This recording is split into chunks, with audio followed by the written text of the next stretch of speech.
A woman walks into a dine ranch with nothing but the clothes on her back and asks one question: "Can I stay?"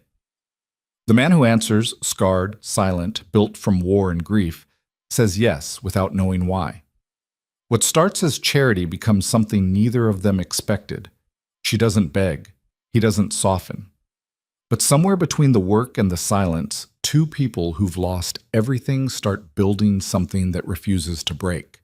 This is their story. If you want to see where it goes, hit that like button and drop a comment with your city. Let's see how far this one travels. Colt Reiner had stopped counting days sometime after the second winter alone. Time moved different out here. The ranch sat in a valley so remote that the nearest town was a day's ride. And even then, it was barely worth the name. Just a trading post, a saloon that doubled as a courthouse, and a stable run by a man who'd lost 3 fingers to frostbite and didn't talk much about it. Colt preferred it that way. He wasn't looking for company. The house was small. 2 rooms, a stone fireplace that smoked when the wind came from the north, and a roof that leaked in exactly one spot no matter how many times he patched it. The barn was bigger than the house, which made sense. Horses mattered more than comfort. Livestock kept you alive. Everything else was just weather. He'd bought the land cheap after the war, back when he still thought starting over meant something. The seller had been eager to leave, too eager probably, but Colt didn't ask questions. He just signed the papers and rode out with a bill of sale and a wagon full of tools he barely knew how to use. That was 5 years ago. Maybe 6. He'd stopped keeping track of that too. The ranch wasn't much, but it was his. 60 acres of scrub grass and rocky soil that fought him every season. A creek that ran strong in spring and dried to a trickle by August. Enough pasture for a dozen head of cattle if he stretched it, and a few horses he rotated through work and rest. It wasn't prosperity, it was survival, and survival was all Colt had left. He woke before dawn out of habit, not necessity. The war had beaten early rising into him, and his body never forgot. He dressed in the cold, boots, shirt, suspenders, hat, and walked out into the gray light of October.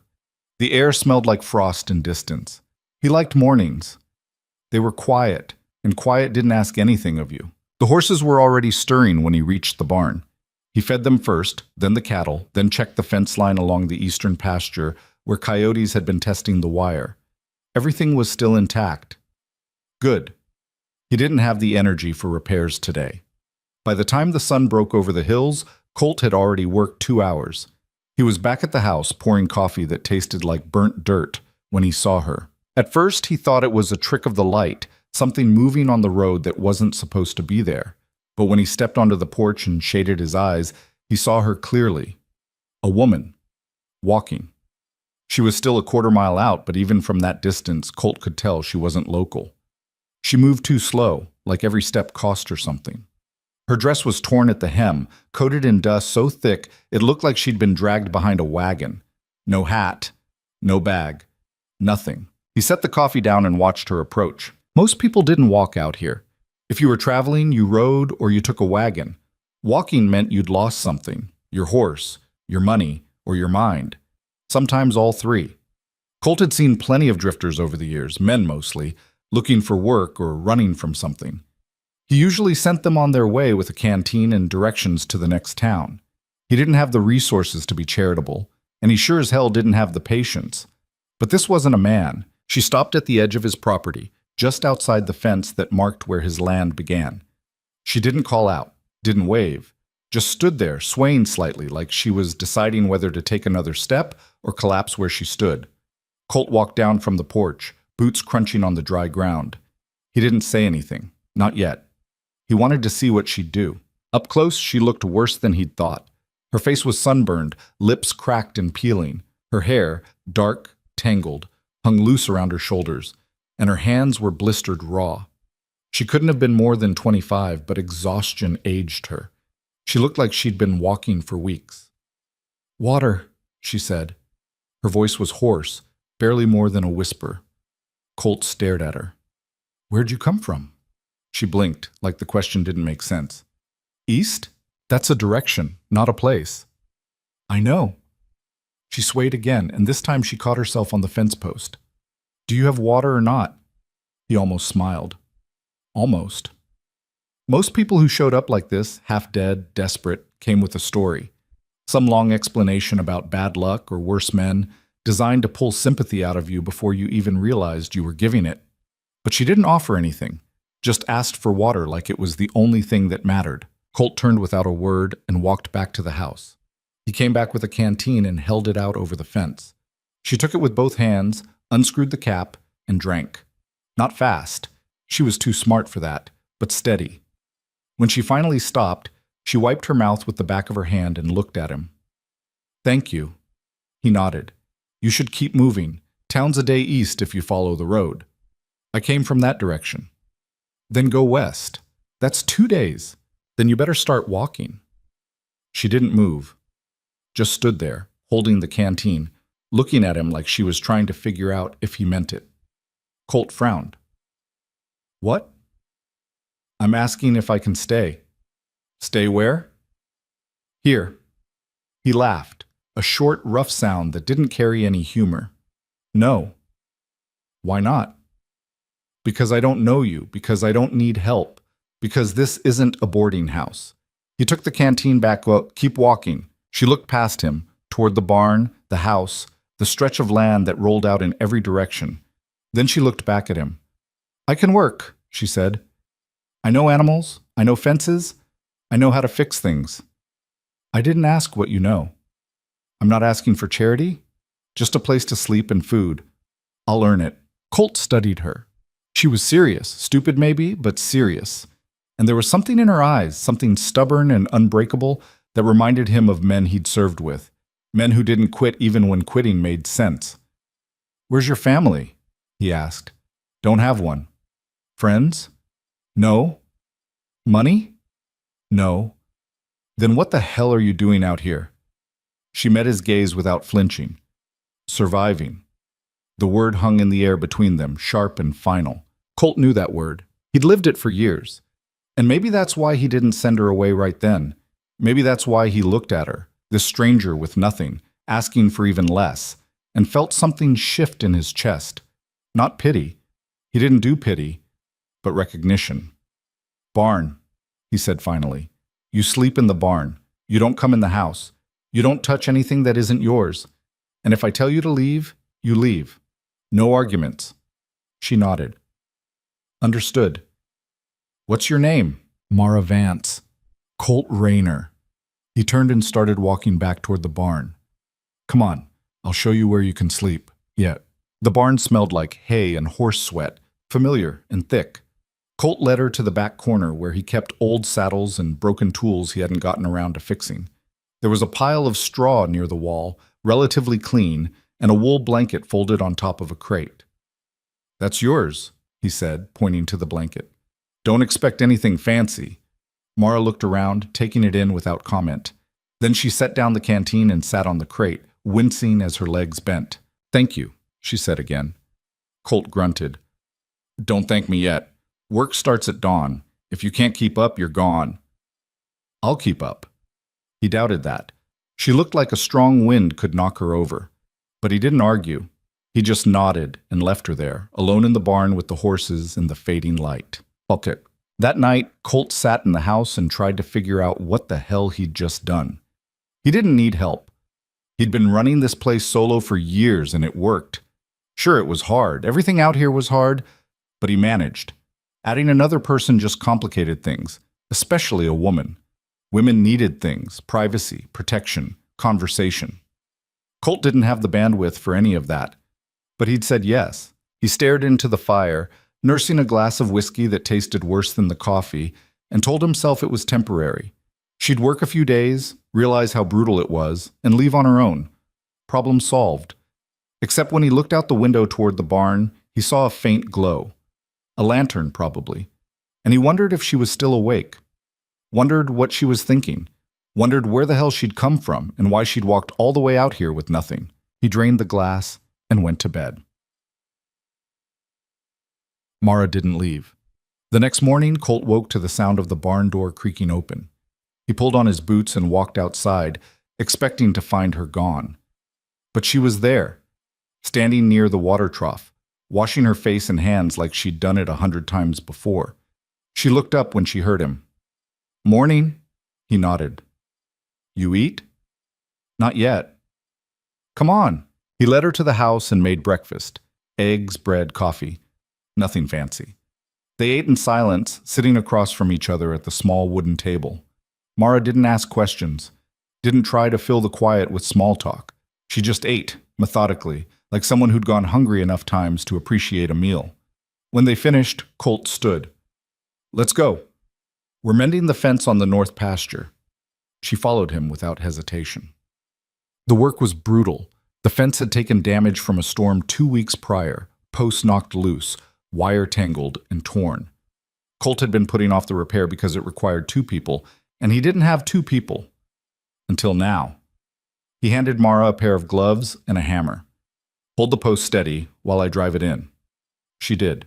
For the next 4 hours, they worked in near silence. Colt drove posts into the hard ground while Mara held them in place, her hands shaking from the effort but never letting go. When they moved to stringing wire, she didn't flinch when the barbs caught her sleeve and tore through the fabric. She just kept working. By midday, Colt was impressed, and annoyed that he was impressed. You've done this before, he said. Mara wiped sweat from her forehead.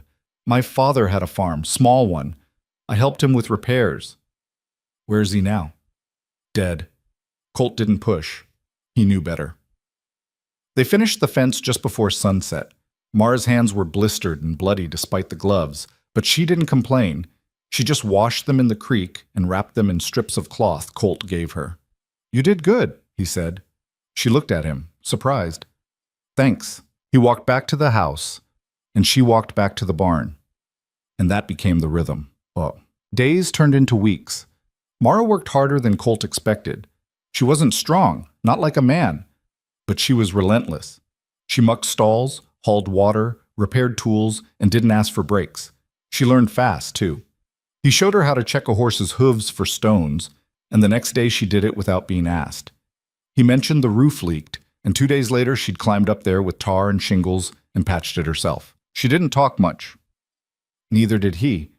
But the silence between them wasn't uncomfortable. It was just there, like the wind or the cold, something you got used to.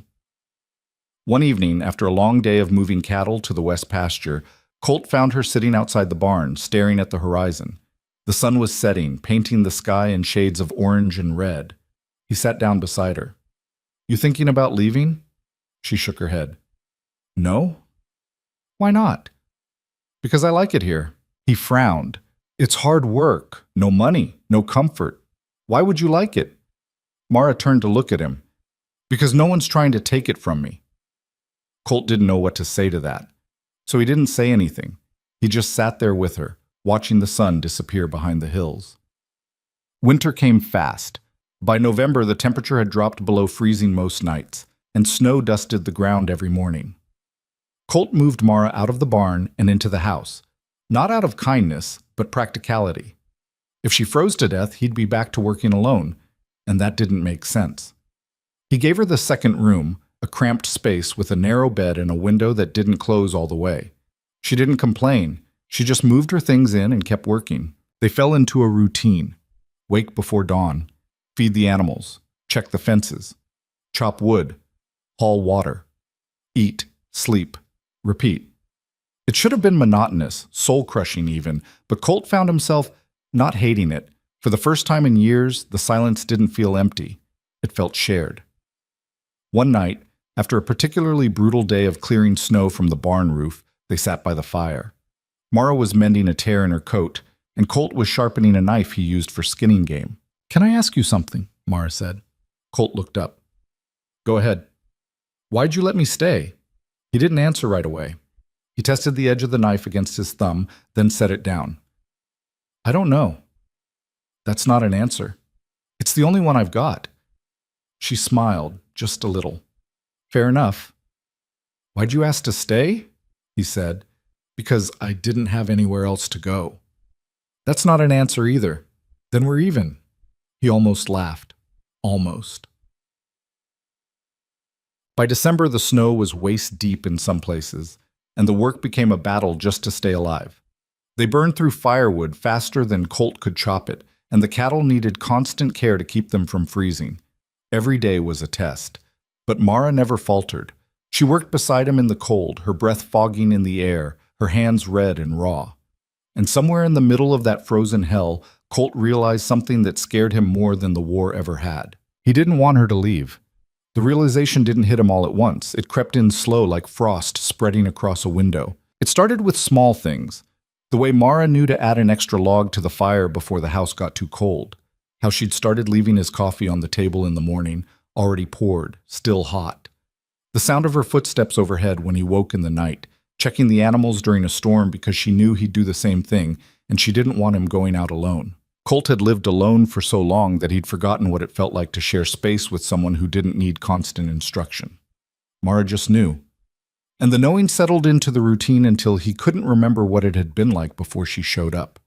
That scared him, because people left. That's what they did.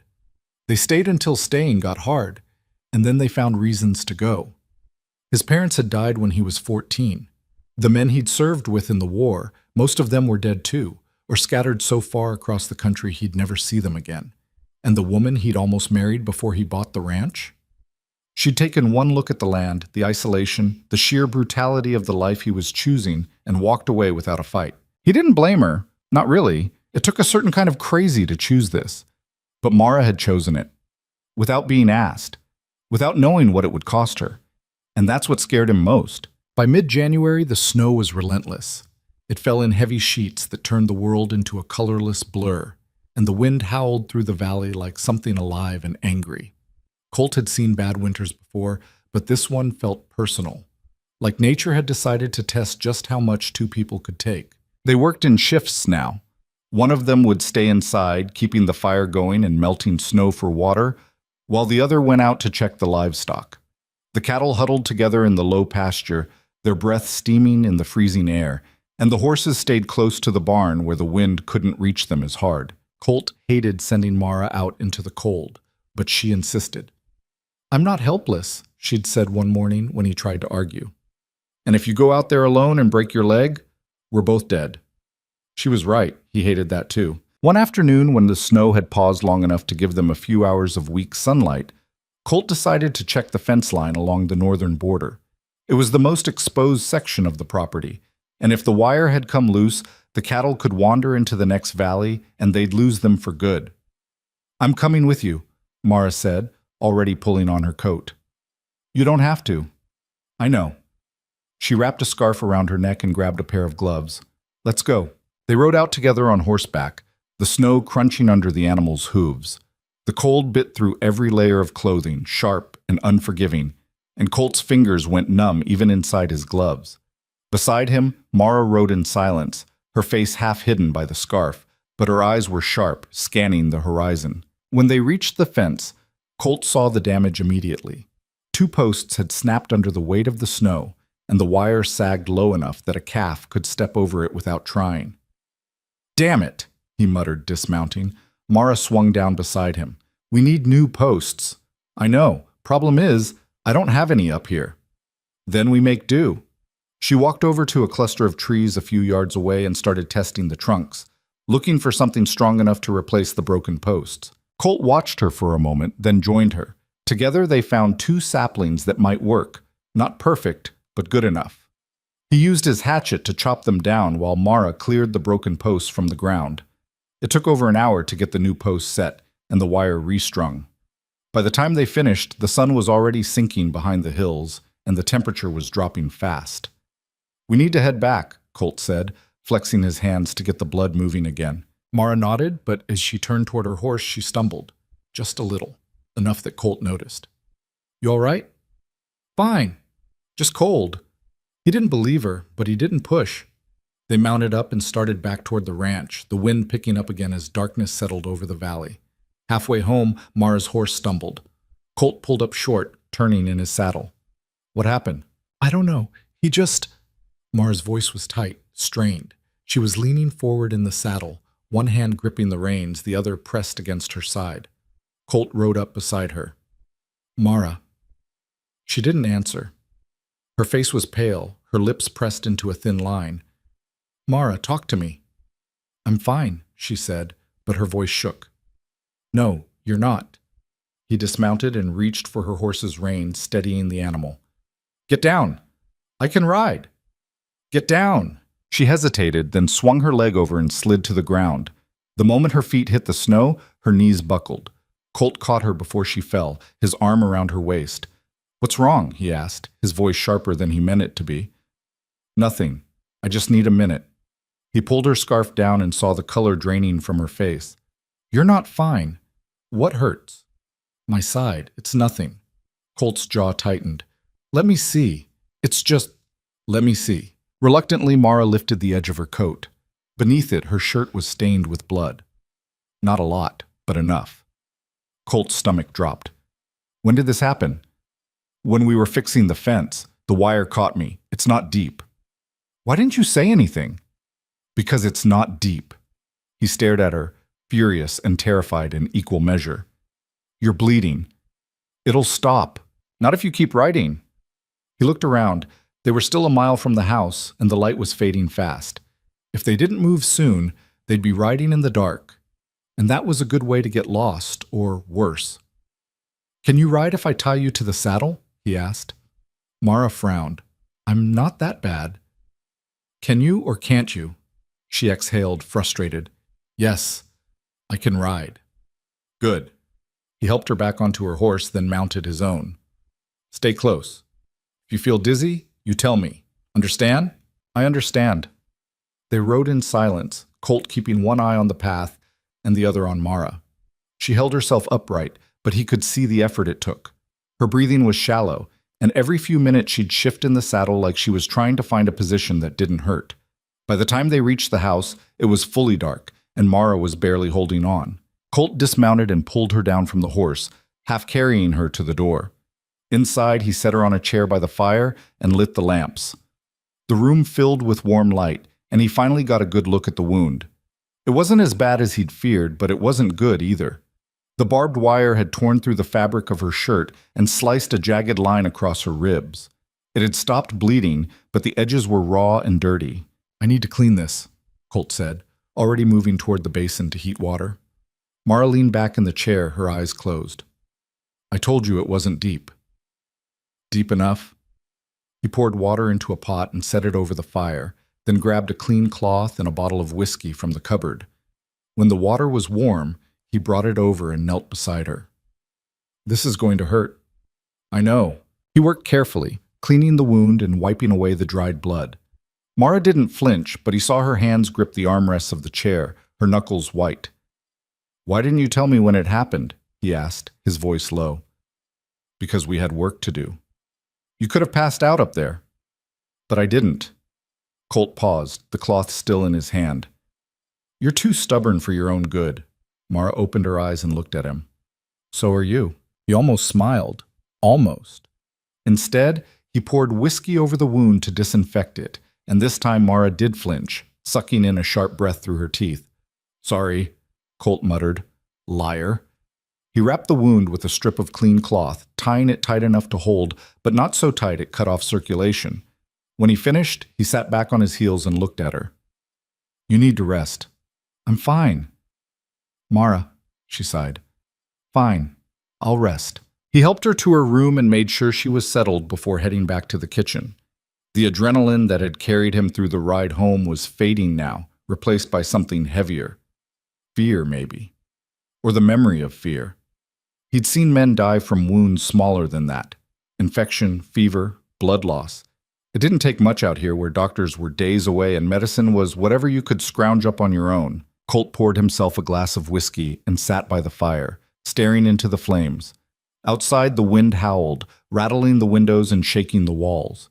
He thought about Mara in the next room, thought about how close she'd come to falling off that horse, and felt something twist in his chest.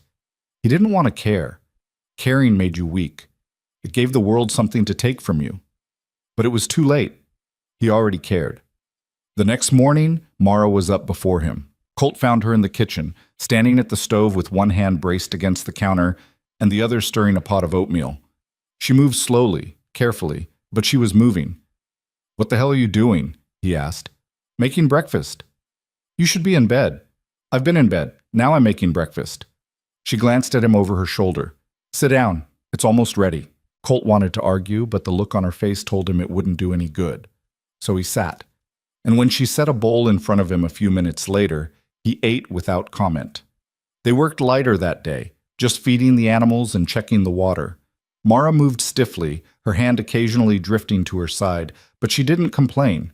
Colt watched her out of the corner of his eye, ready to step in if she faltered, but she didn't. Over the next few days, the wound healed cleanly. No infection, no fever, just slow, steady recovery. By the end of the week, Mara was back to full work, and Colt stopped checking on her every 5 minutes. But something had shifted between them. It was subtle at first. The way Colt started asking her opinion on things he'd normally decide himself. The way Mara stopped hesitating before sitting down at the table with him. The conversations that stretched longer than they needed to, not because there was more to say, but because neither of them wanted to stop talking. One night, after they'd finished repairing a section of the barn roof that had started to sag, they sat outside on the porch steps, watching the stars. The sky was clear for the first time in weeks, and the air was cold but still. You ever think about leaving? Mara asked. Colt glanced at her. Leaving where? Here. The ranch. All of it. He thought about it. No. Why not? Because there's nowhere else to go. He leaned back against the post, his arms crossed. This is it. This is what I've got. Mara was quiet for a moment. That sounds lonely. Maybe. He looked at her. What about you? You ever think about leaving? She shook her head. No. Why not? Because for the first time in my life, I'm not running. She pulled her knees up to her chest and wrapped her arms around them. I spent years moving from place to place, never staying long enough to matter. I got tired of it. So you walked into the middle of nowhere and decided to stay? Yeah. She smiled faintly. Guess I'm crazy. Guess so. They sat in silence for a while, the stars bright and endless above them. Colt didn't know when it had happened, but somewhere along the way the space between them had stopped feeling like distance. It felt like something else now, something he didn't have a name for. You're good at this, Mara said eventually. At what? Running a ranch, taking care of things. You make it look easy. Colt snorted. It's not. I know, but you do it anyway. He didn't know what to say to that, so he didn't say anything. He just sat there beside her, the cold seeping into his bones, and wondered when he'd stopped feeling alone. By February, the worst of the winter had passed. The snow still fell, but lighter now, and the days were getting longer.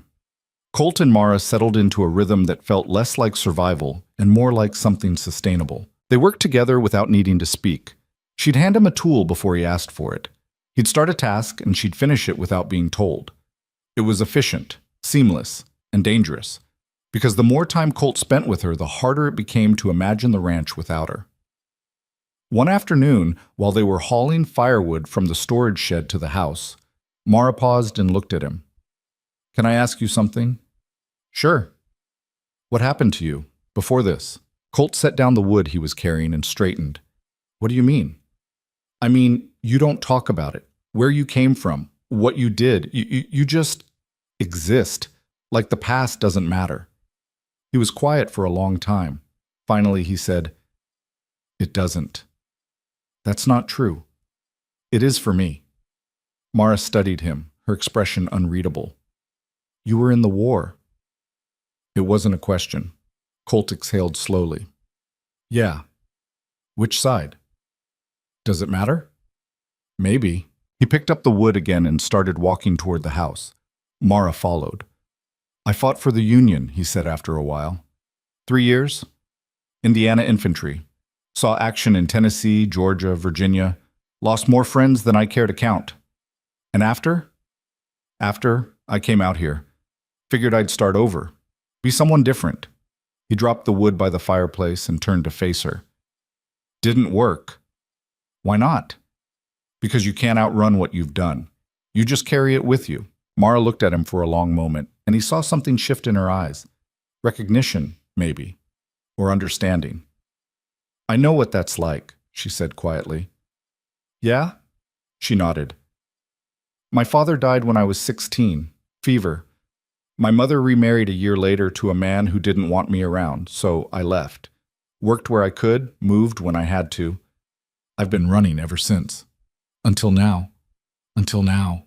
They stood there in the warm glow of the fireplace, the weight of their shared history settling between them like snow on a roof. Heavy, but not unbearable. Thank you, Mara said. For what? For letting me stay. Colt looked at her, really looked at her, and felt something crack open inside him, something he'd kept locked down for years. You don't have to thank me, he said.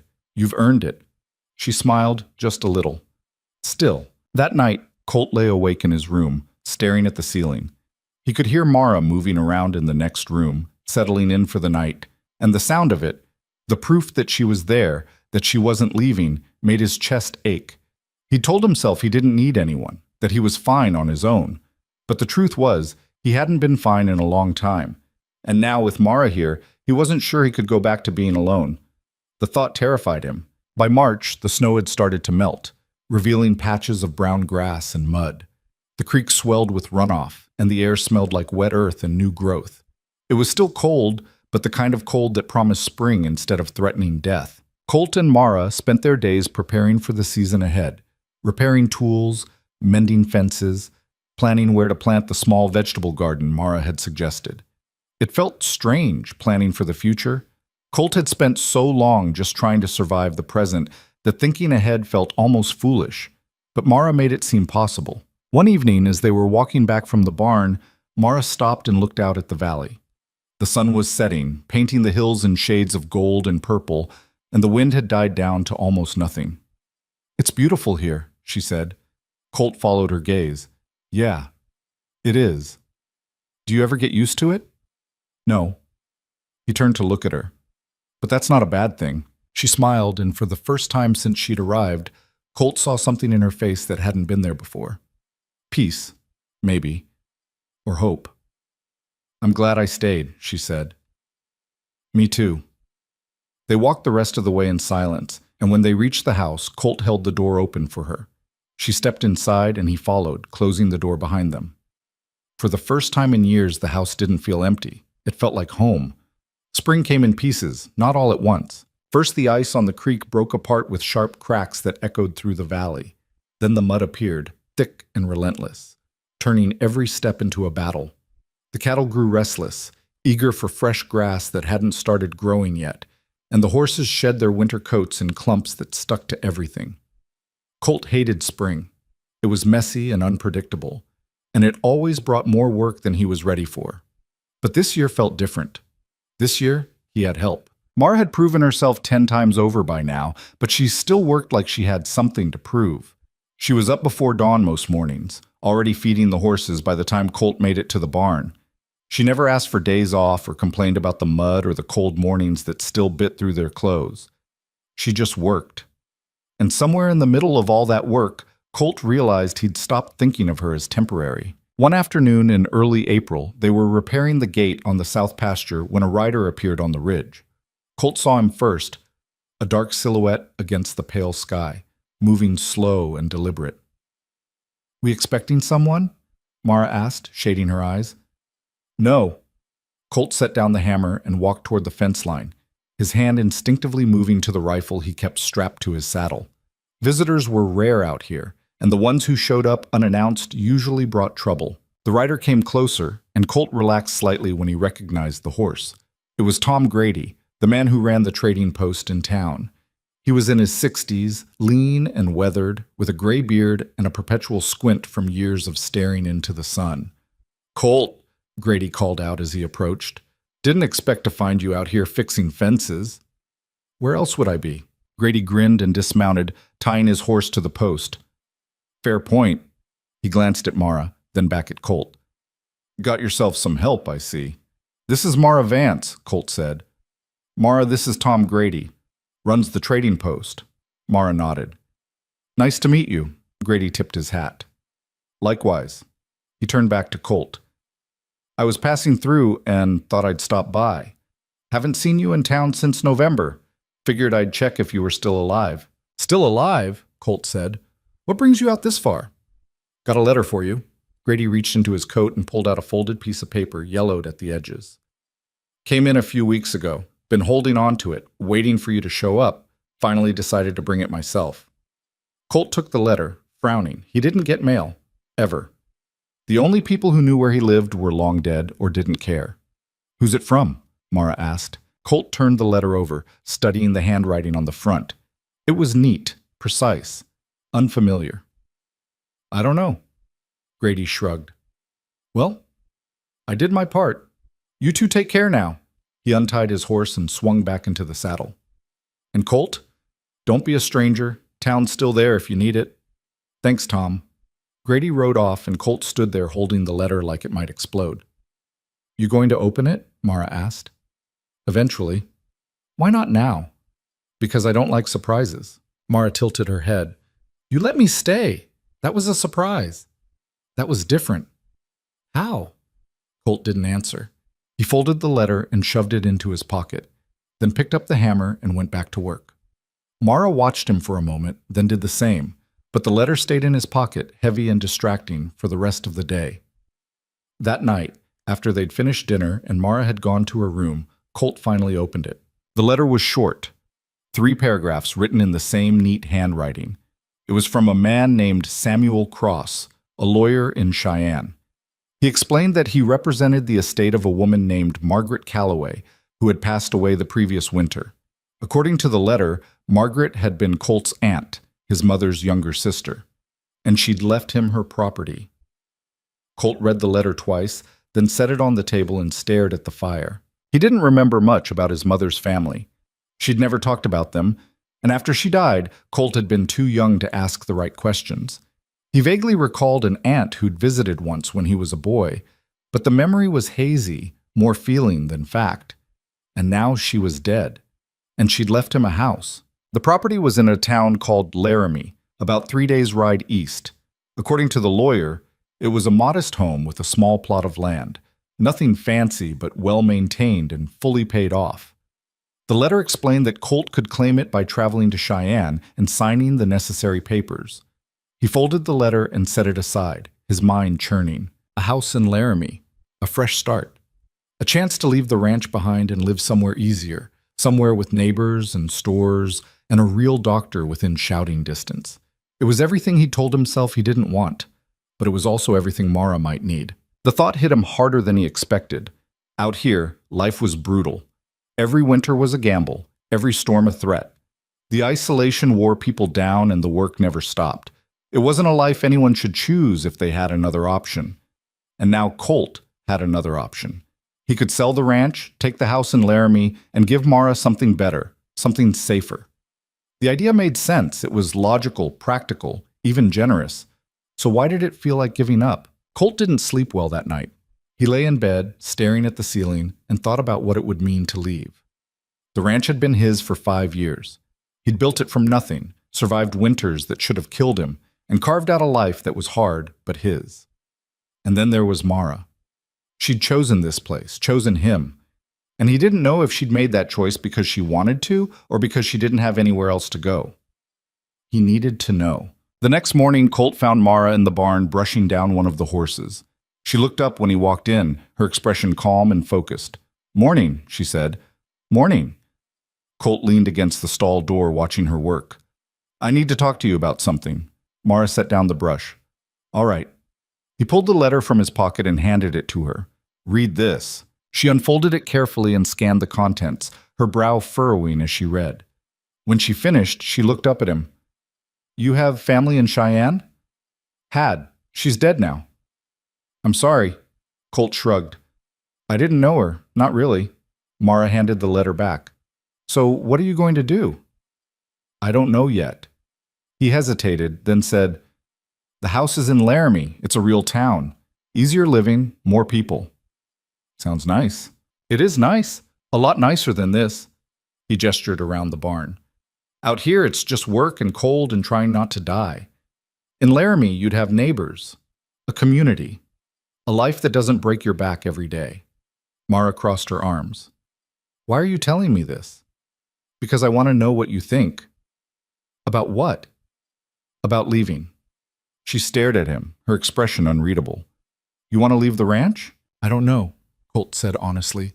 "But if I did, I'd want you to come with me.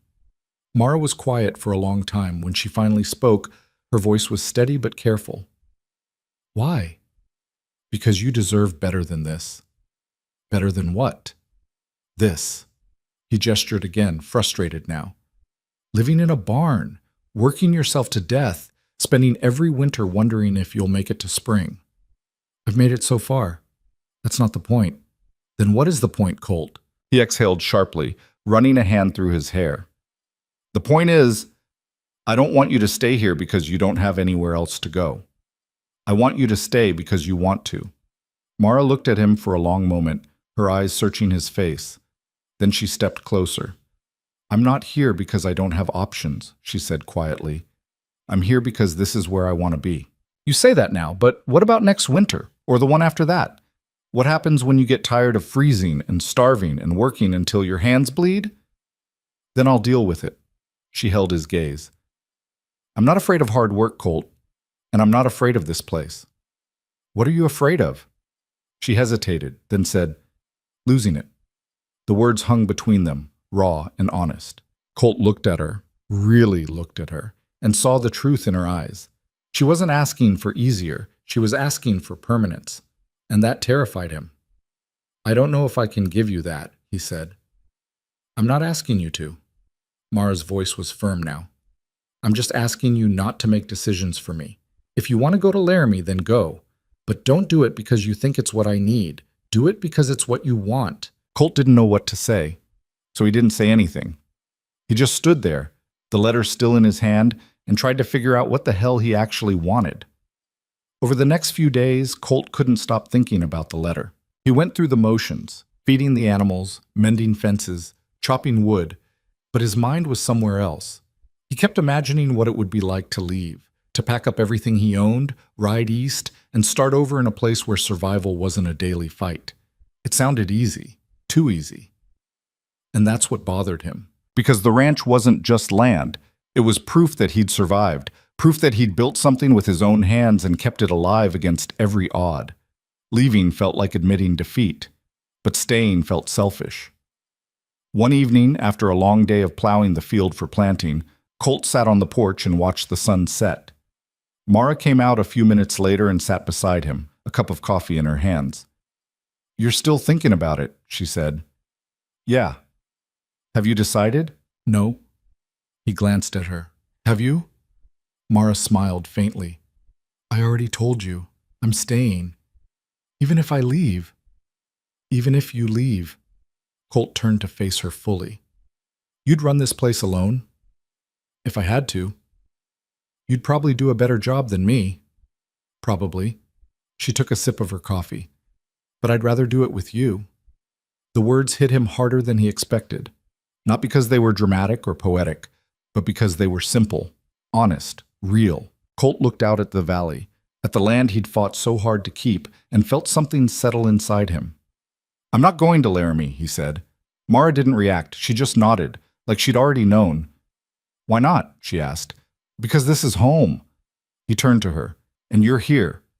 Mara met his gaze, and for the first time since she'd arrived, Colt saw something in her eyes that looked like relief. Good, said softly. Because I wasn't bluffing. I really would have run this place without you. Colt laughed, a short, rough sound that surprised him. I believe you. They sat in silence for a while, the sky fading from gold to purple to black. And when Colt finally stood to go inside, Mara stood with him. Thank you, she said. For what? For staying. Colt looked at her, and for the first time in years, he let himself feel something he'd been too scared to name. Thank you for giving me a reason to, he said. The next morning, Colt wrote a letter to the lawyer in Cheyenne. He kept it short, thanked him for reaching out, declined the inheritance, and suggested the property be sold and the proceeds donated to a widow's fund or something similar. He didn't need the money, and he sure as hell didn't need another house. When he finished, he sealed the envelope and set it aside to send the next time he went to town. Mara found him at this table, staring at the letter. You sure? She asked. Yeah. He stood and tucked the envelope into his coat. I'm sure. She nodded, and they went about their day. But something had shifted. The air between them felt lighter, less uncertain, like they'd finally stopped circling each other and stepped onto solid ground. By mid-April, the weather had warmed enough to start planting. Mara had planned out a small garden near the house. Potatoes, carrots, beans, maybe some squash if they could get the seeds. It wasn't much, but it was something. Colt had never bothered with a garden before. It seemed like too much work for too little payoff.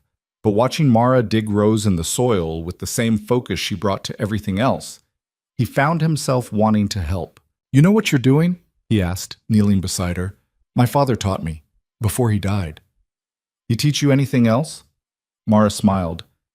"How to shoot, how to skin a rabbit, how to tell when someone's lying." "That last one sounds useful." "It is." She glanced at him. "You're terrible at it, by the way." "At what?" "Lying. You get this look on your face, like you're trying too hard to sound convincing." Colt frowned. "I don't lie. Everyone lies." "Not me." Mara laughed. A real laugh. Bright and unexpected. It caught Colt off guard, and he found himself smiling despite himself. "What's so funny?" he asked. "You." She wiped dirt from her hands and sat back on her heels. "You're so stubborn." "That's not news." "I know, but it's still funny." They worked in silence for a while, planting seeds and covering them with soil. When they finished, Mara stood and stretched, wincing slightly. "You all right?" Colt asked. "Fine. Just stiff. You've been working too hard." "So have you." "That's different."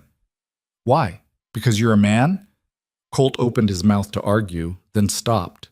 "Yeah, that sounded better in my head." Mara grinned. "Thought so." That night they sat by the fire after dinner, the windows open to let in the cool spring air. Colt had brought out a bottle of whiskey, cheap stuff, but it did the job, and poured them each a glass. "To the garden," Mara said, raising her glass. "To surviving another winter," Colt countered. They clinked glasses and drank. The whiskey burned going down, sharp and familiar, and Colt felt the tension in his shoulders start to ease. He leaned back in his chair and looked at Mara. "Can I ask you something?" "Sure." "Why'd you really come here?" Mara set down her glass, her expression thoughtful. "I told you. I didn't have anywhere else to go." "That's not the whole truth." She was quiet for a moment, then she said, "I was tired." "Of what?" "Everything, moving, running, pretending like I was fine when I wasn't." She looked at him. "I wanted to stop. And when I saw your ranch, I thought maybe I could." "Just like that?" "Just like that." She picked up her glass again. "I know it sounds crazy." "It does," Colt agreed, "but I get it." "Do you?" "Yeah." He stared into the fire. "I came out here for the same reason. Thought if I could just find a place that was mine, I'd stop feeling like I was drowning. Did it work?" "Not at first, but it's better now." "Because of the ranch?" Colt looked at her. "Because of you." The words came out before he could stop them, and the moment they did, he regretted them. Not because they weren't true, but because they made him vulnerable in a way he hadn't been in years. But Mara didn't pull away. She didn't laugh or change the subject. She just looked at him, her eyes steady and warm. "I feel the same way," she said quietly. Colt's chest tightened. "Mara, I know." She set down her glass and stood, crossing the small space between them. "I know it's complicated. I know we're both terrible at this, but I don't care." She reached out and took his hand, and Colt felt the roughness of her palm against his, the calluses that matched his own. "I'm not going anywhere," Mara said. "And neither are you, so maybe we stop pretending like this isn't what it is." Colt stood, still holding her hand. "And what is it?" Mara smiled, soft, certain, unafraid. "Home." Colt didn't know who moved first. Maybe it was him, maybe it was her. But suddenly, they were kissing, and it felt like falling and standing still at the same time. It wasn't perfect. Their noses bumped, and Mara laughed against his mouth, and Colt had to adjust his grip because his hands didn't know where to go. But it was real. And that was enough. When they finally pulled apart, Colt rested his forehead against hers, his breathing uneven. "This is a bad idea," he said. "Probably. We're going to mess this up. Definitely." "Then why does it feel right?" Mara pulled back just enough to look at him. "Because it is." And standing there in the firelight, with the spring wind blowing through the open windows and the smell of fresh earth still clinging to their clothes, Colt believed her. For the first time in years, he let himself believe in something good. The days that followed didn't change much on the surface. They still woke before dawn, still fed the animals and mended fences and hauled water from the creek, still worked until their backs ached and their hands were too sore to close properly. The rhythm of the ranch didn't care about what had shifted between them. It just kept demanding, relentless and indifferent. But everything felt different now. Colt caught himself watching Mara when she wasn't looking, the way she tilted her head when she was thinking, how she'd push her hair back with the heel of her hand when it fell into her face, the small smile that appeared when she thought no one was paying attention. And sometimes, when he looked up, he'd find her watching him too. They didn't talk about it, not directly. There was no grand conversation about what they were to each other now, no official declaration. It just settled into place quietly, like snow accumulating overnight. One morning it wasn't there, and the next morning it was, and neither of them questioned it. Mara moved her things into Colt's room without asking permission. She just did it one afternoon while he was out checking the cattle, and when he came back and saw her clothes folded on the chair and her boots by the door, he didn't say anything. He just nodded, and that was that. That night, they lay in bed together for the first time, the room dark except for the faint glow of the dying fire. Mara fit against him like she'd always belonged there, her back to his chest, his arm wrapped around her waist. "You comfortable?" he asked. "Yeah, you?" "Yeah."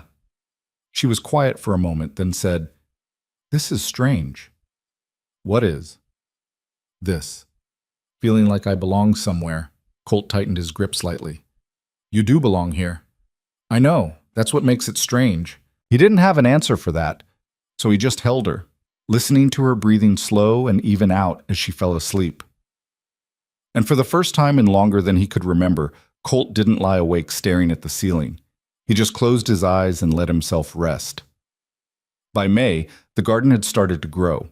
Tiny green shoots pushed through the soil, fragile but stubborn, and Mara checked on them every morning like they were children. "Look," she said one day, kneeling beside the rows. "The beans are coming up." Colt crouched beside her, studying the small sprouts.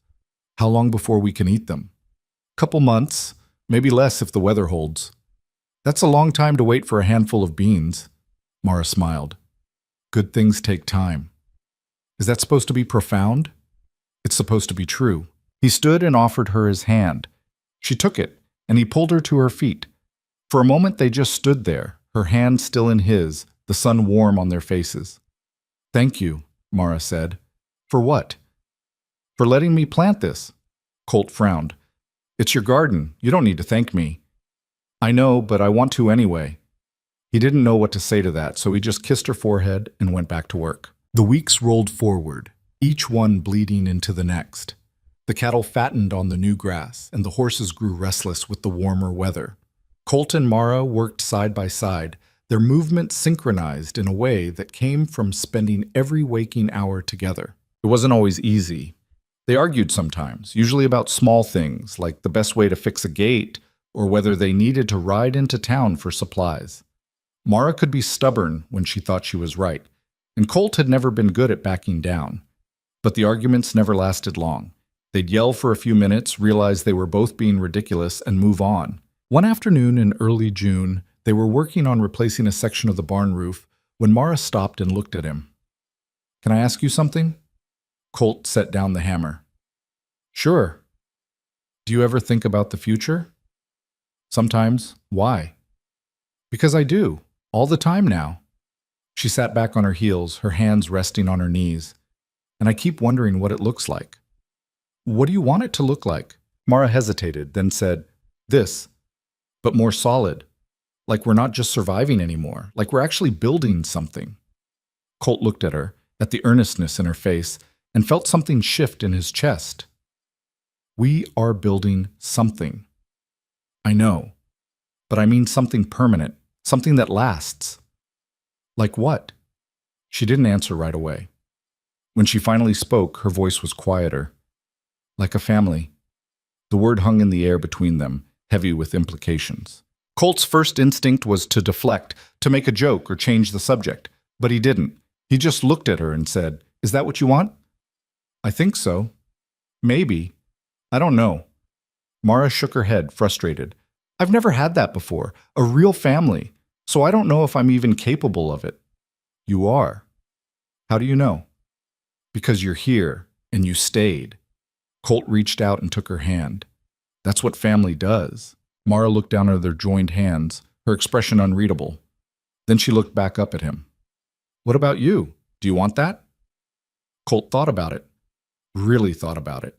For years, he'd told himself he didn't need anyone, that solitude was safer, easier, less painful. But sitting there with Mara, her hand warm in his, he realized that wasn't true anymore. Yeah, he said. I do. Mara smiled, small and uncertain, but real. Okay. Okay? Yeah, okay. They went back to work, but the conversation stayed with Colt for the rest of the day. That night, lying in bed with Mara asleep beside him, he stared at the ceiling and let himself imagine it. A future that wasn't just about surviving winter or keeping the ranch running. A future with permanence, with roots. It scared him, but it also felt right. By mid-June, the ranch was thriving in a way it never had before. The cattle were healthy, the garden was producing, and the fences were all in good repair. Colt had even managed to fix the roof leak that had plagued him for years. It should have felt like victory. But instead, Colt felt restless. He couldn't shake the feeling that something was coming. Not something bad necessarily, but something big. A change. And change made him nervous. Mara noticed. She always noticed. You've been quiet, she said one evening as they sat on the porch. What's going on? Nothing. Liar. Colt sighed. I don't know. I just feel like we're waiting for something. Like what? I don't know. That's the problem. Mara leaned back in her chair, studying him. You're scared. No, I'm not. Yes, you are. You get this look on your face when you're scared, like you're bracing for impact. Colt frowned. What look? That one. She gestured at his face. Right there. I don't have a look. You absolutely have a look. He wanted to argue, but he knew she was right. He was scared. Scared that this, whatever they'd built together, was too good to last. That the universe would find a way to take it from him, the way it had taken everything else. What if something happens? He said quietly. Like what? I don't know. A bad winter, a drought, something we can't control. Mara reached over and took his hand. Then we deal with it, together. What if we can't? Then we try anyway. She squeezed his hand. That's all we can do, Colt. Try. He looked at her, at the calm certainty in her eyes, and felt some of the tension in his chest ease. When'd you get so wise? He asked. I've always been wise. You just didn't notice. He smiled despite himself. Fair point. They sat in silence for a while, watching the sun set over the hills.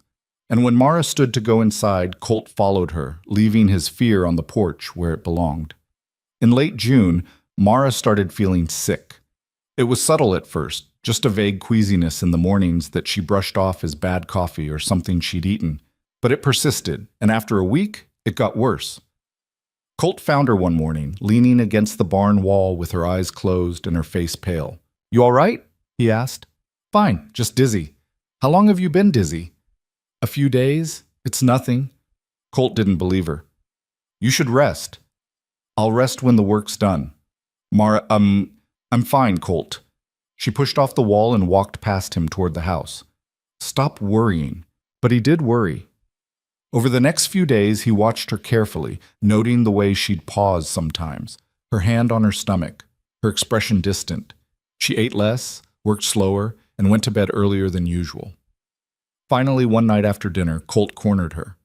You need to tell me what's wrong, he said. Mara looked up from the dishes she was washing. I told you, I'm fine. You're not fine. You've been sick for over a week. It's just a bug. It'll pass. And if it doesn't? She didn't answer. Colt walked over and gently turned her to face him. Mara, talk to me. She looked at him for a long moment, her expression torn between fear and something else he couldn't quite name. Then she took a deep breath. I think I might be pregnant. The words hit him like a punch to the gut. For a moment he couldn't breathe, couldn't think. The room seemed to tilt, and he had to grip the edge of the counter to steady himself.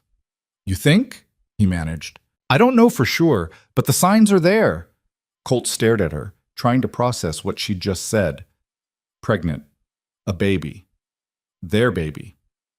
How long have you known? He asked. A few days, maybe longer. I wasn't sure at first. Why didn't you tell me? Because I didn't know how you'd react. Mara's voice was quiet, careful. And because I'm scared. Of what? Everything. She wrapped her arms around herself. I don't know how to be a mother, Colt. I don't know if I can do this. Colt stepped closer and pulled her into his arms. She resisted for a moment, then melted against him, her face pressed to his chest. You can do this, he said. We can do this. You don't know that. Yes, I do. He pulled back just enough to look at her. You're the strongest person I know, Mara. If anyone can do this, it's you. She looked up at him, her eyes shining with unshed tears. What if I'm not ready? Nobody's ever ready. What about you? Are you ready? Colt thought about it. Was he ready to be a father? To bring a child into this harsh, unforgiving world and try to keep them safe? The honest answer was no. He wasn't ready. He'd never be ready, but he wanted to try. I don't know, he said, but I'm willing to figure it out. Mara exhaled shakily, then nodded. Okay. Okay. Yeah, okay.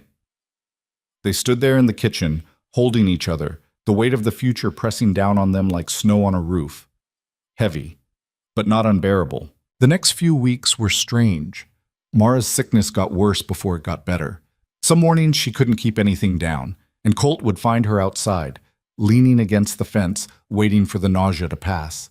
Other days she was fine, almost normal, and they'd work side by side like nothing had changed. But everything had changed. Colt found himself watching her constantly, looking for signs of danger. Was she working too hard? Lifting too much? Not eating enough? He tried not to hover, but it was difficult. The idea of something happening to her, or to the baby, terrified him in a way nothing else ever had. Mara noticed, of course. You need to stop, she said one afternoon after he'd insisted she sit down for the third time in an hour. Stop what? Treating me like I'm made of glass. I'm not. Yes, you are, and it's driving me crazy. Colt frowned. I'm just trying to help. I know, but I don't need help. I need you to trust that I know my own limits. And what if you push past them? Then I'll deal with it. Mara stood and walked over to him. I'm not helpless, Colt. I'm pregnant, not dying. He wanted to argue, but he knew she was right. So he just nodded and tried to give her space. It wasn't easy. By mid-July, Mara's stomach had started to show. Just a slight curve, barely noticeable under her loose work shirts, but it was there. Colt caught himself staring at it sometimes, marveling at the fact that there was a person growing inside her. A person they'd made together. It was terrifying and incredible, and he didn't know how to reconcile the two. One evening, they were sitting on the porch when Mara took his hand and placed it on her stomach. Can you feel anything? She asked. Colt concentrated, pressing gently. At first there was nothing, then a flutter, so faint he almost missed it. Was that? Yeah, Mara smiled. That was the baby. Colt stared at her stomach, his hand still pressed against the fabric of her shirt. The baby. Their baby. Real and alive and moving. Holy hell, he whispered. Mara laughed. That's one way to put it. They sat there for a long time, Colt's hand on her stomach, feeling the occasional flutter of movement. And for the first time since she'd told him, the fear didn't feel quite as overwhelming. In August, Colt rode into town to stock up on supplies. It was a trip he'd been putting off, but they were running low on flour and coffee, and Mara had asked for fabric to make clothes for the baby. The trading post was quiet when he arrived. Tom Grady was behind the counter, sorting through a shipment of canned goods. Colt, Grady said, looking up. Twice in 1 year. Should I be worried? Just need supplies.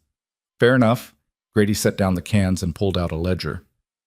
What are you looking for? Colt rattled off the list, and Grady started pulling items from the shelves. When he got to the fabric, he raised an eyebrow.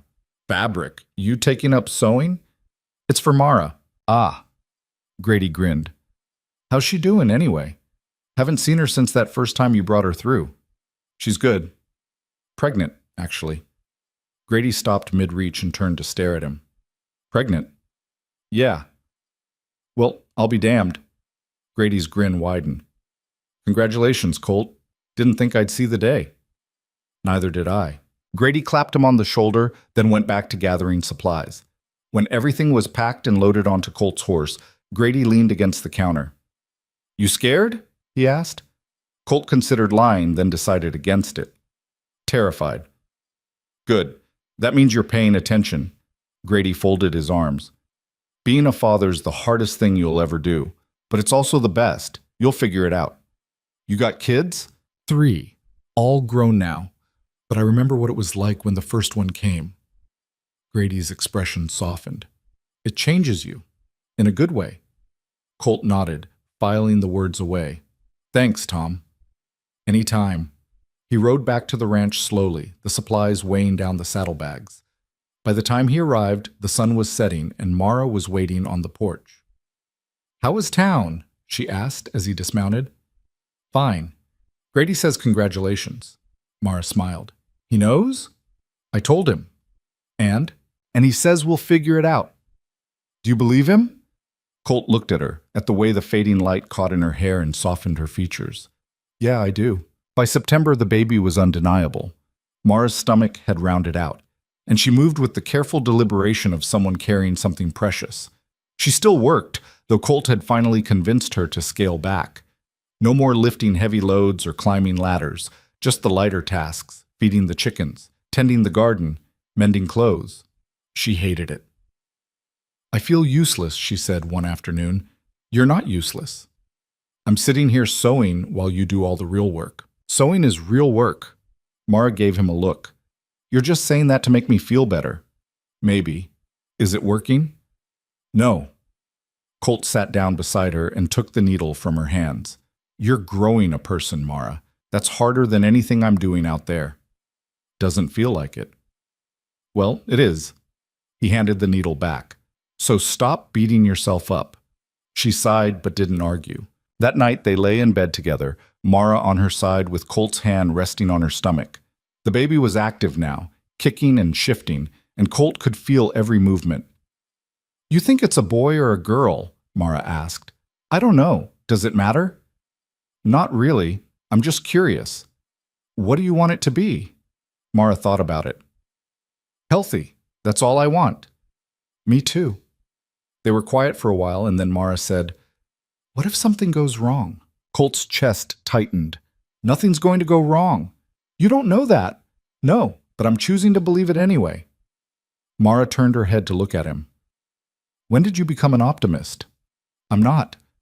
I'm just stubborn. She smiled, then turned back, resting her hand over his. I'm scared, Colt. I know, so am I.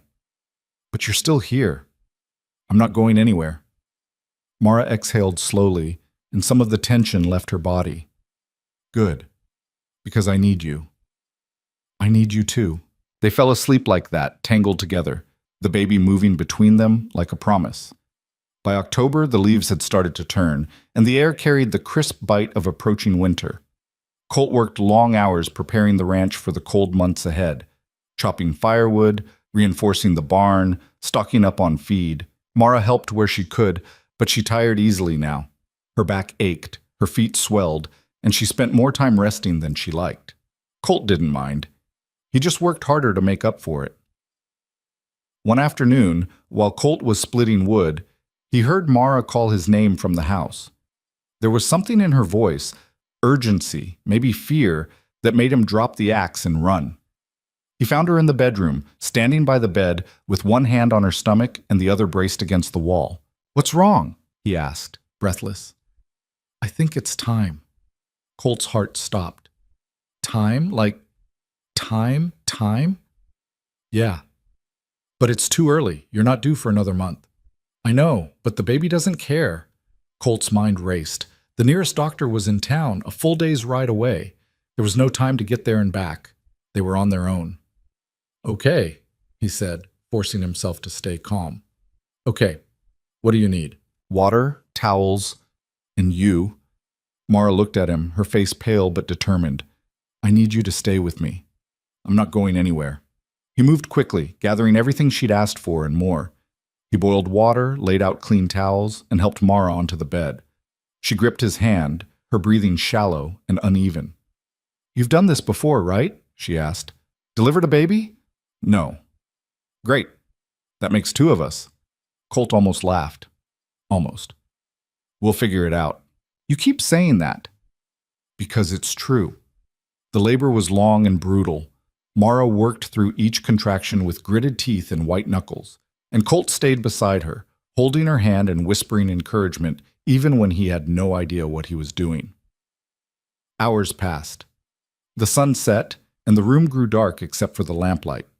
Colt's back ached from kneeling beside the bed, but he didn't move. He couldn't. And then, just after midnight, the baby came. Colt caught her because it was a her, tiny and red-faced and screaming, and stared in complete disbelief. She was real, alive, perfect. "Is she okay?" Mara asked, her voice hoarse. Colt looked down at the baby in his hands, then at Mara. "She's perfect." He cleaned the baby carefully, wrapped her in a soft blanket, and placed her in Mara's arms. Mara looked down at their daughter, tears streaming down her face, and smiled. "Hi," she whispered. "I'm your mom." Colt sat on the edge of the bed, his hand on Mara's shoulder, and looked at the two of them, his family. "We did it," Mara said softly. "Yeah," Colt's voice cracked. "We did." They named her Clara, after Mara's mother.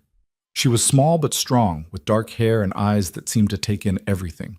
Colt had never held anything so fragile in his life, and it terrified him. But every time Clara looked at him, really looked at him, something in his chest cracked open a little more. The first few weeks were chaos. Clara cried at all hours, and neither Colt nor Mara got much sleep. But they managed. They took turns walking her around the room, rocking her, singing off-key lullabies that probably did more harm than good. And slowly, they found their rhythm. One night, Colt was holding Clara while Mara slept. The house was quiet except for the crackling of the fire, and Clara's eyes were half closed, her tiny fist wrapped around his finger. "You're going to be all right," Colt whispered. "Your mom and I, we don't know what we're doing, but we're going to figure it out, and we're going to make sure you have a good life, I promise." Clara yawned, and Colt smiled. "Yeah," he said, "you're going to be just fine." Clara changed everything, but not in the ways Colt expected. He'd thought a baby would make life harder, more chaotic, more exhausting, more overwhelming, and it did. But it also made things simpler, because now there was a reason for everything, a reason to wake up before dawn, a reason to keep the fire burning through the night, a reason to survive the winter that was already creeping in around the edges. The ranch became something different after Clara arrived. It wasn't just land anymore, or shelter, or proof that Colt could survive alone. It was home, real home, the kind you built for someone else, not just yourself. Mara recovered slowly from the birth. The first week she could barely walk without pain, and Colt took over everything, cooking, cleaning, caring for Clara when Mara needed to rest. He was terrible at most of it. The food was bland, the house was a mess, and he changed Clara's diapers like he was defusing a bomb. But he tried. And that seemed to matter more than getting it right. One morning, about 2 weeks after Clara was born, Colt was attempting to make breakfast while holding Clara in one arm. He'd managed to crack 3 eggs into a pan without dropping the baby, which felt like a victory, when Mara appeared in the doorway. "You're supposed to be resting," he said. "I've been resting for 2 weeks. I'm going crazy." "You just had a baby." "I know. I was there." Mara walked over and took Clara from his arms. "Let me do this. You're burning the eggs." Colt looked down at the pan. She was right. The edges were already black. "Fine," he muttered, stepping aside. Mara sat at the table with Clara and watched him scrape the ruined eggs into the trash. "You know, most men would have just left me to handle everything." "I'm not most men." "I've noticed." Colt started over with fresh eggs, this time paying attention. "You feeling better?" "A little. Still sore, but better." "Good." They ate breakfast together, Clara asleep in Mara's arms, and for a few minutes everything felt normal, quiet, peaceful. Then Clara woke up screaming, and the peace evaporated. By November, the first snow had fallen, and Colt knew they were in for another brutal winter. But this time felt different. This time, he wasn't just trying to survive. He was trying to protect something. He reinforced the barn walls, stocked the cellar with more food than they'd probably need, and made sure the firewood pile was twice as high as last year. Mara helped where she could, but most of her energy went to Clara, who seemed determined to never sleep for more than 2 hours at a time. "She's got your stubbornness," Mara said one night, rocking Clara by the fire. "My stubbornness? She's all you." "How do you figure?" "She knows what she wants and won't quit until she gets it." Mara smiled. "Fair point." Colt sat beside them, watching Clara's tiny fists wave in the air. "You think she'll like it here when she's older?" "I don't know. Maybe. Maybe not." "What if she wants to leave?" "Then she leaves." Mara looked at him. "We can't keep her here if she doesn't want to stay." "I know, but I want her to want to stay." "She might, or she might want something different, something bigger." Colt frowned. "You think this place isn't enough?" "I think it's enough for us, but we're not her." Mara shifted Clara to her other shoulder. "All we can do is give her a good life and let her decide what she wants to do with it." Colt didn't like that answer, but he knew it was the right one. So he just nodded and added another log to the fire. The winter was hard, but they'd expected that. What Colt hadn't expected was how much harder it would be with a baby. Clara needed constant care, feeding, changing, soothing, and the cold made everything worse. The house was drafty, no matter how much Colt tried to seal the gaps, and keeping Clara warm became a full-time job. One night in late December, Clara wouldn't stop crying. Mara had fed her, changed her, rocked her for an hour, but nothing worked. Finally, exhausted and desperate, Mara handed her to Colt. "Your turn." Colt took Clara and walked her around the room, bouncing her gently. She screamed in his ear, her face red and scrunched up. "Come on, kid," he muttered. "Work with me here." Clara screamed louder. Colt tried everything. He sang to her, badly. He walked faster. He walked slower. He sat down, stood up, turned in circles.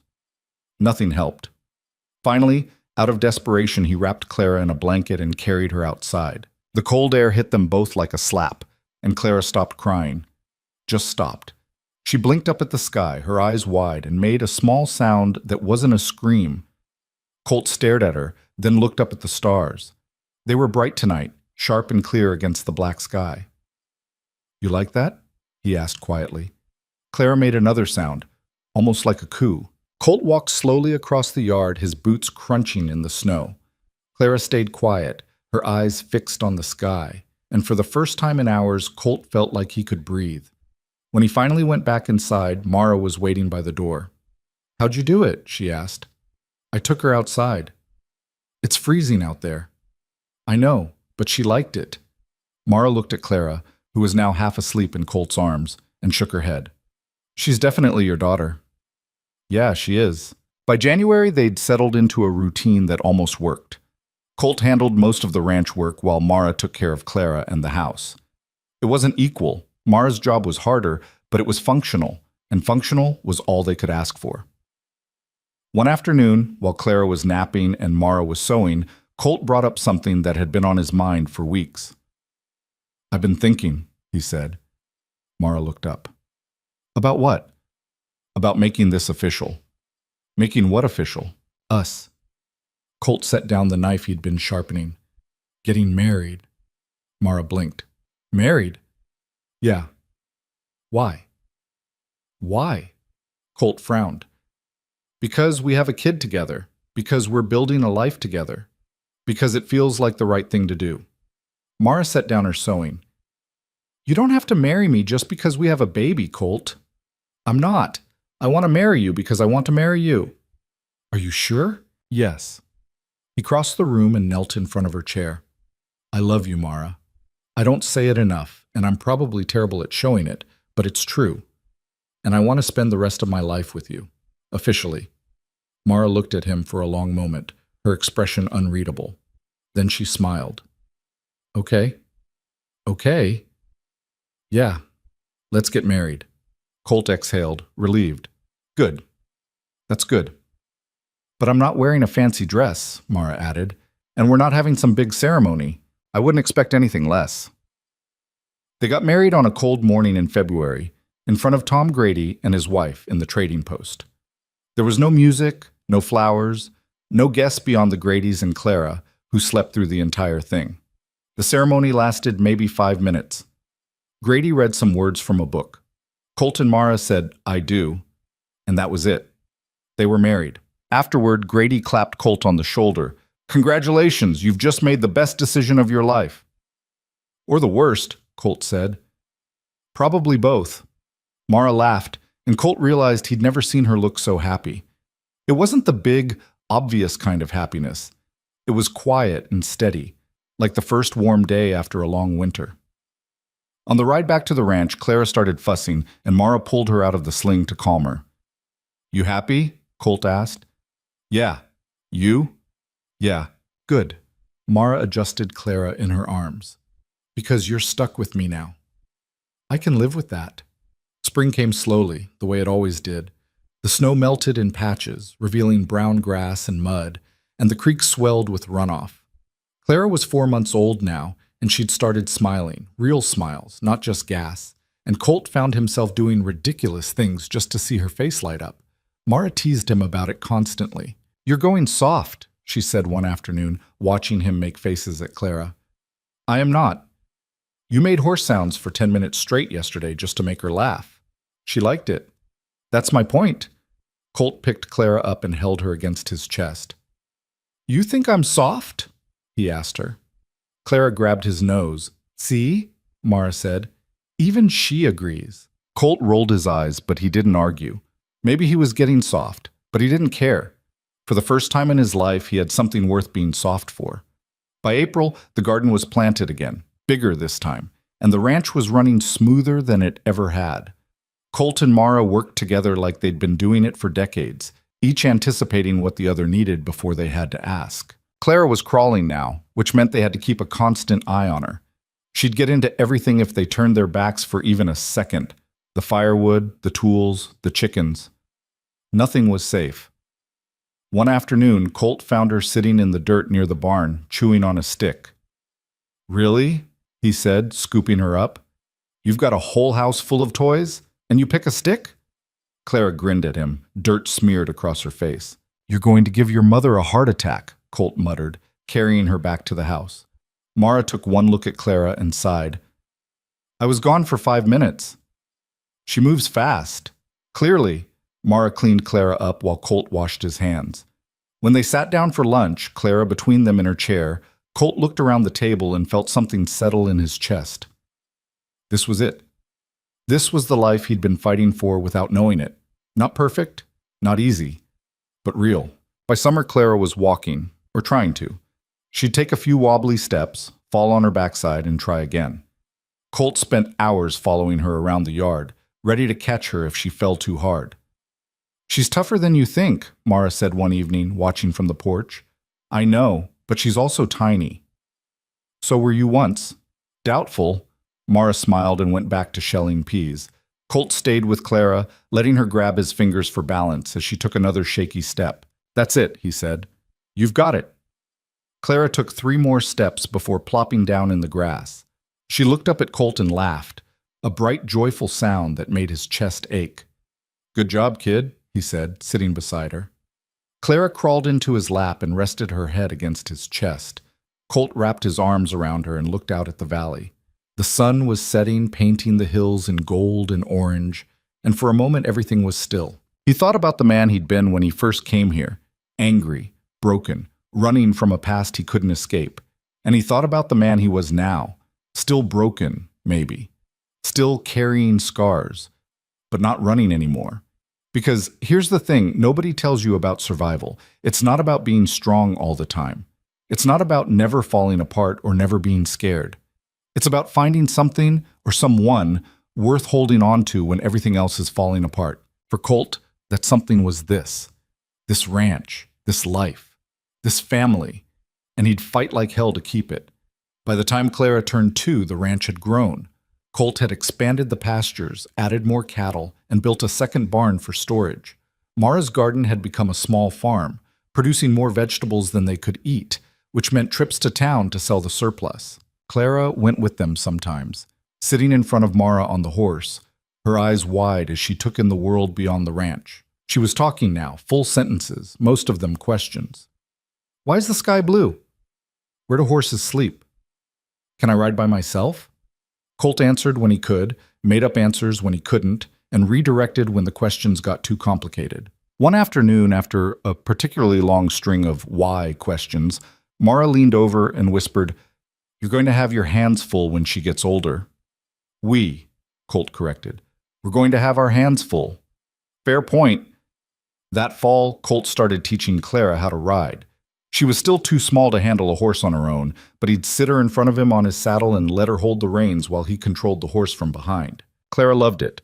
She'd laugh and kick her feet and shout, "Faster!" even though they were barely moving.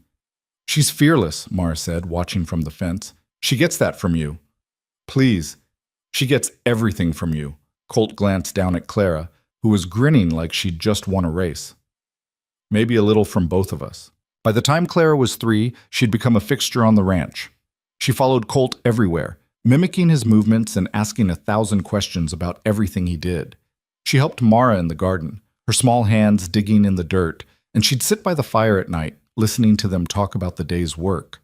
She was smart, stubborn, and curious to a fault, and she was theirs. One night, after Clara had finally fallen asleep, Colt and Mara sat on the porch like they always did. The stars were out, bright and infinite, and the air was cool but not cold. "You ever think about having another one?" Mara asked. Colt looked at her. "Another what?" "Another kid." He thought about it. "I don't know. Do you?" "Maybe. Not right now, but someday." "You think we could handle another one?" Mara smiled. "We handled the first one, didn't we?" "Barely." "Exactly. So we're prepared." Colt laughed, and Mara leaned her head on his shoulder. They sat in silence for a while, and Colt thought about what she'd said. Another kid. Another chance to build something good. It scared him, but so did everything else worth doing. "Okay," he said finally. "Okay?" "Yeah. Someday. Let's do it." Mara lifted her head and looked at him. "Really?" "Really." She kissed him, soft and slow, and when she pulled back, she was smiling. "You're full of surprises, Colt Rayner." "I try." The years passed, and Clara grew. By the time she was 5, she could ride a horse on her own, help with the chores, and hold a conversation that didn't revolve entirely around herself. She was still stubborn, still fearless, but she'd also developed a gentleness that surprised Colt sometimes. She'd sit with injured animals, talking to them softly until they calmed down. She'd bring Mara flowers from the field, wilted and half-crushed, but given with such earnestness that Mara always cried. And she'd climb into Colt's lap at the end of the day and ask him to tell her stories about the war, even though he never did. "Why won't you tell me?" she asked one night. "Because they're not good stories." "But they're true." "That doesn't make them good." Clara frowned, thinking about that. Then she said, "Will you tell me someday?" "Maybe, when you're older." "How much older?" "A lot older." She sighed, dramatic and exaggerated, and Colt smiled despite himself. When Clara was 6, Mara had another baby. A boy this time, small and squalling and perfect. They named him Samuel after the lawyer who'd written the letter Colt had declined all those years ago. It felt right, somehow. Clara was fascinated by her baby brother. She'd sit beside him for hours, watching him sleep, and she'd ask a million questions about why he cried so much, and when he'd be big enough to play with. "Give him time," Mara said. "He'll get there." "How much time?" "A lot." Clara groaned, and Colt laughed. With 2 kids, the ranch became even more chaotic, but it also became fuller, louder, more alive. Colt and Mara worked harder than ever, but it didn't feel like a burden. It felt like purpose. Every fence they mended, every crop they planted, every animal they raised, it was all for the kids, for the future. And slowly, without realizing it, Colt stopped thinking about the past. He stopped carrying the weight of everything he'd lost and started focusing on everything he'd found. By the time Clara was 10 and Samuel was 4, the ranch had become something Colt never thought it would be: a legacy. They'd built a bigger house, one with enough room for everyone, and expanded the land to include a second pasture and a small orchard. The garden had grown into a full farm, and they sold enough produce and cattle to live comfortably. It wasn't wealth, but it was stability. And that was more than Colt had ever hoped for. One evening, after the kids had gone to bed, Colt and Mara sat on the new porch, wider now, with chairs that didn't creak, and looked out at the land they'd built together. You ever think about how different things could have been? Mara asked. Sometimes. What do you think about? Colt thought about it. I think about what would have happened if you hadn't walked up to my fence that day. What do you think would have happened? I'd probably still be alone, still trying to convince myself I was fine. Mara reached over and took his hand. You weren't fine. No, I wasn't. He looked at her. But you changed that. We changed it, together. Colt nodded, because she was right. It hadn't been one moment or one person. It had been all of it. The work, the fights, the fear, the hope. The choice to stay when leaving would have been easier. Thank you, he said. For what? For choosing this. For choosing me. Mara squeezed his hand. You made it pretty easy. They sat in silence, the stars bright above them, and Colt realized something he'd been too scared to admit for years. He was happy, not in the fleeting, temporary way, but in the deep, unshakable way that came from building something real with someone who mattered. And that was enough. When Clara turned 16, she started talking about leaving, not permanently, but to see what else was out there. She wanted to visit the towns to the east, maybe find work, maybe go to school. Colt hated the idea. She's too young, he said to Mara one night. She's the same age I was when I left home. Exactly, and look how that turned out. Mara raised an eyebrow. It turned out pretty well, actually. Colt sighed. You know what I mean. I do.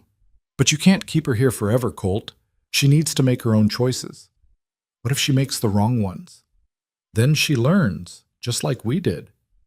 Colt didn't like it, but he knew Mara was right.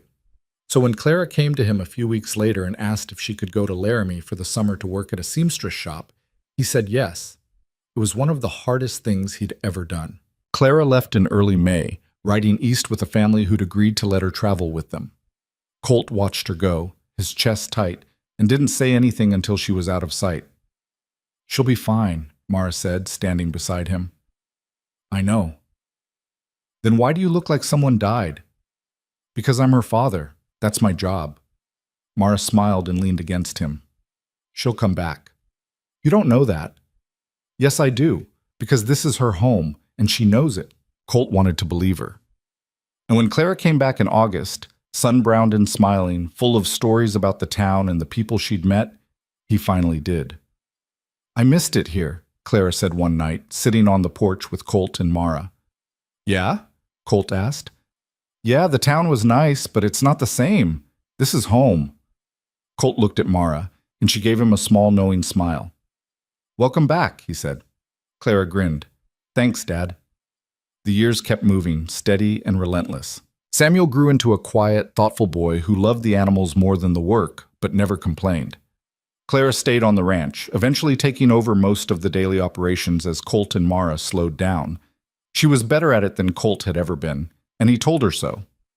You're just saying that because you're getting old, she said. Maybe, but it's still true. By the time Colt was in his 60s, the ranch had become something he barely recognized from the broken-down plot of land he'd bought all those years ago. It was thriving, alive, full of people who cared about it.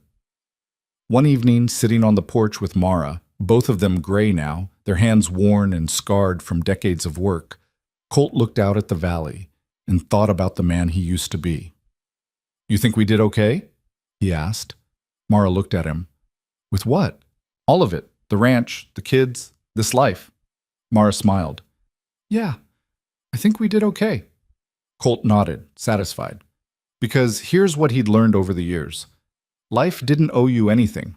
It didn't promise fairness or ease or happy endings. But if you fought for the things that mattered, if you held on when everything told you to let go, you could build something worth keeping.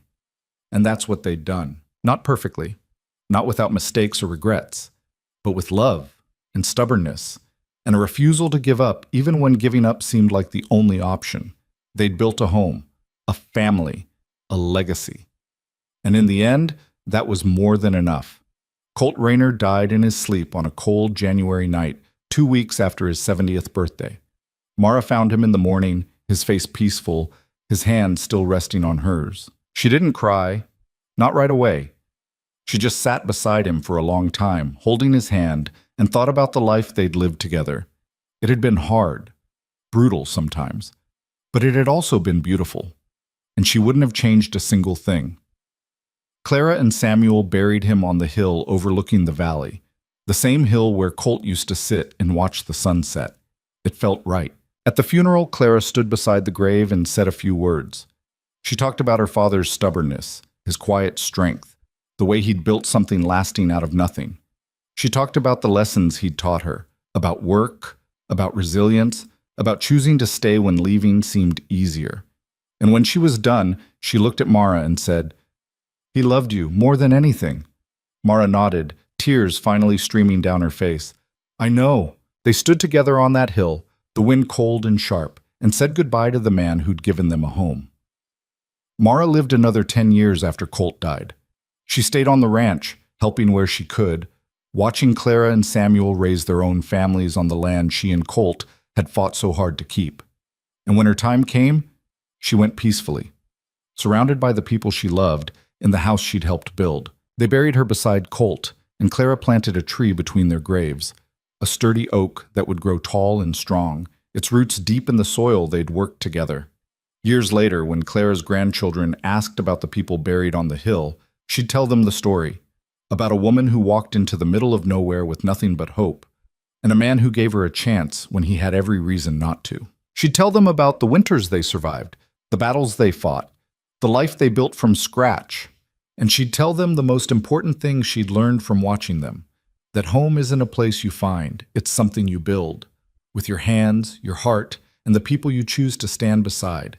It's messy, it's hard, and it doesn't always turn out the way you expect. But if you're willing to fight for it, if you're willing to stay when staying feels impossible, it becomes something that lasts, something permanent, something real, and that more than anything is worth holding on to.